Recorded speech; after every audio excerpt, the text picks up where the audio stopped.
ಟಿವಿ24 ಕನ್ನಡ ನ್ಯೂಸ್ಗೆ ಸ್ವಾಗತ. ಅತಿವೃಷ್ಟಿ ಹಾಗೂ ಪ್ರವಾಹದಿಂದ ಬಾಧಿತಗೊಂಡಿರುವ ಗೋಕಾಕ ನಗರದ ವಿವಿಧ ಪ್ರದೇಶಗಳು ಹಾಗೂ ಕಾಳಜಿ ಕೇಂದ್ರಕ್ಕೆ ಮುಖ್ಯಮಂತ್ರಿ ಸಿದ್ದರಾಮಯ್ಯ ಅವರು ಸೋಮವಾರ ಭೇಟಿ ಕೊಟ್ಟು ಪರಿಶೀಲಿಸಿದ್ದಾರೆ. ವಿಶೇಷ ವಿಮಾನದ ಮೂಲಕ ಬೆಳಗಾವಿಯ ಸಾಂಬ್ರಾ ವಿಮಾನ ನಿಲ್ದಾಣಕ್ಕೆ ಆಗಮಿಸಿದ ಅವರು ರಸ್ತೆ ಮಾರ್ಗವಾಗಿ ಗೋಕಾಕ ನಗರಕ್ಕೆ ಆಗಮಿಸಿದ್ರು. ಅತಿವೃಷ್ಟಿಯಿಂದಾಗಿ ತುಂಬಿ ಹರಿತಾ ಇದ್ದ ಘಟಪ್ರಭಾ ನದಿಯಿಂದ ಮುಳುಗಡೆಯಾಗಿದ್ದ ಲೋಳಸೂರ ಸೇತುವೆಯನ್ನ ವೀಕ್ಷಣೆ ಮಾಡಿದ್ರು.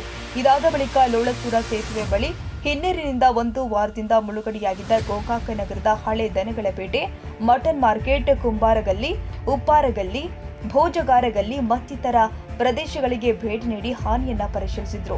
ಜಿಲ್ಲಾ ಉಸ್ತುವಾರಿ ಸಚಿವರು ಆದ ಸತೀಶ್ ಜಾರಕಿಹೊಳಿ ಅವರು ಮಳೆಯಿಂದ ಉಂಟಾಗಿರುವ ಹಾನಿಯನ್ನ ವಿವರಿಸಿದ್ರು. ಸಂಕೇಶ್ವರ ಯರಗಟ್ಟಿ ರಾಜ್ಯ ಹೆದ್ದಾರಿಯಲ್ಲಿ ಇರುವಂತಹ ಲೋಳಸೂರ ಸೇತುವೆ ತುಂಬಾ ಹಳೆಯದಾಗಿದ್ದು ಪ್ರತಿ ವರ್ಷ ಮಳೆಗಾಲದಲ್ಲಿ ಮುಳುಗಡೆಯಾಗ್ತಾ ಇರೋದ್ರಿಂದ ಸಾರ್ವಜನಿಕರಿಗೆ ತೀವ್ರ ತೊಂದರೆ ಆಗ್ತಾ ಇದೆ. ಆದ್ದರಿಂದ ಎತ್ತರದ ಲೋಳಸೂರ ಸೇತುವೆ ನಿರ್ಮಿಸುವ ಅಗತ್ಯವಿದೆ ಅಂತ ಸಚಿವ ಸತೀಶ್ ಜಾರಕಿಹೊಳಿ ಅವರು ಮುಖ್ಯಮಂತ್ರಿಗಳಿಗೆ ವಿವರಿಸಿದ್ದಾರೆ. ಈ ಸಂದರ್ಭದಲ್ಲಿ ಶಾಸಕರು ಆದ ಬಾಲಚಂದ್ರ ಜಾರಕಿಹೊಳಿ ಅವರು ಹೊಸ ಸೇತುವೆ ನಿರ್ಮಾಣಕ್ಕೆ ಮನವಿ ಮಾಡಿದ್ರು. ಸಂಸದರು ಆದ ಪ್ರಿಯಾಂಕಾ ಜಾರಕಿಹೊಳಿ, ವಿಧಾನ ಪರಿಷತ್ ಸದಸ್ಯರು ಆದ ಲಖನ್ ಜಾರಕಿಹೊಳಿ ಮತ್ತಿತರರು ಉಪಸ್ಥಿತರಿದ್ದರು.